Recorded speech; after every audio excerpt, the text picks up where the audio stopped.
Why don't you read the dedication? And tell us to who is mentioned in the dedication.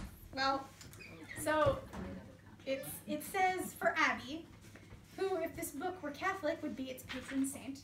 And would you like to tell us who Abby is? This is Abby.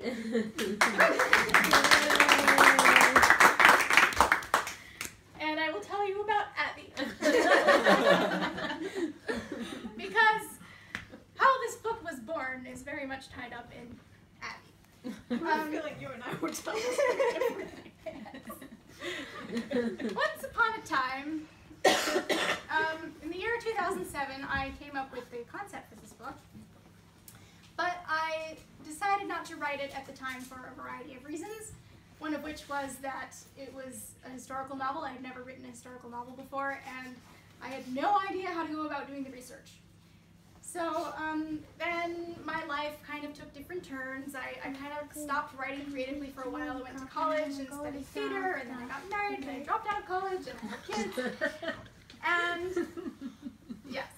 And then in August of 2013, I was sitting in that room with that kid.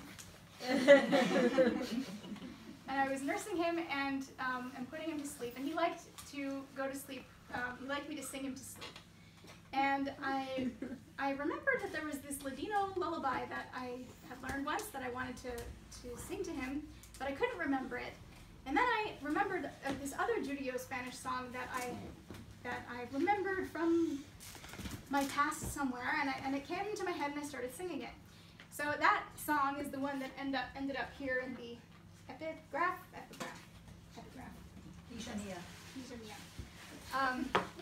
And it was one of the things that inspired the story. And as I was singing it, all of a sudden the concept for the story and just the conflicts of the characters and their emotions and everything just sort of flooded into me in a way that I hadn't experienced in a really long time. It was really strange.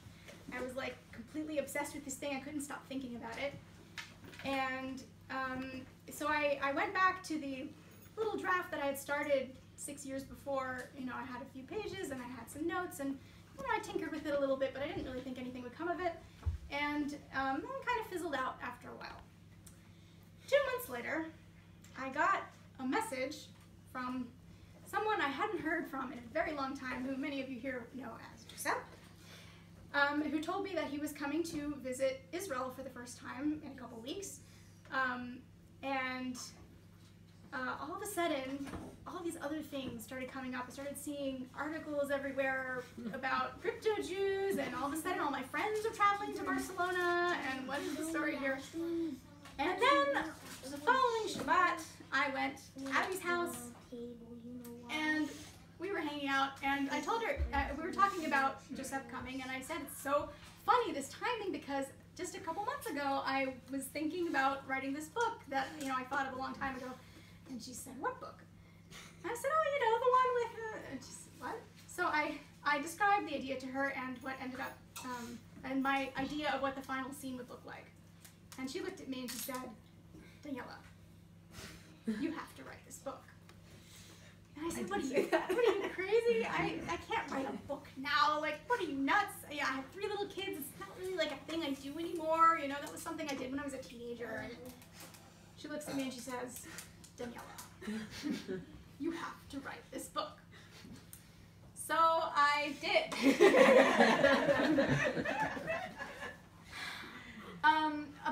I think it was a little more than 3 months after that point, the first draft was finished, which is insane.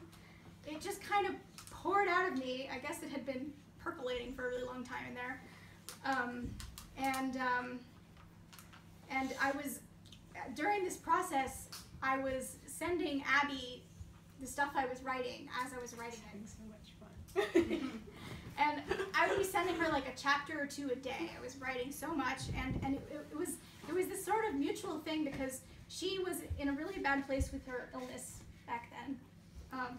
Those of you who don't know. I suffer from chronic fatigue syndrome, fibromyalgia, and I was like, I couldn't do anything at that time. I was laying down. Even the book, I once told you to send me 1 chapter a day, not 2, yes. And that's how ill I was. Like, but it was really good to. And so we were kind of cheering each other on. I was writing it for her as like entertainment and, you know, to cheer her up, and she was cheering me on, and that's sort of how we completed the book together. Right. And that is why it is dedicated to her. And she is the patron saint of the book. The book is also dedicated in memory, in fond memory of Dr. Gloria Mound, in 1930 to 2017. She passed away in January this year. A researcher, historian, and activist who dedicated her life to helping descendants of crypto-Jews find their way home. She was the founder of Casa Shalom Institute for Marano Anusim Studies. She's a family friend who kind of introduced me to this whole world of activism and research about crypto-Jews.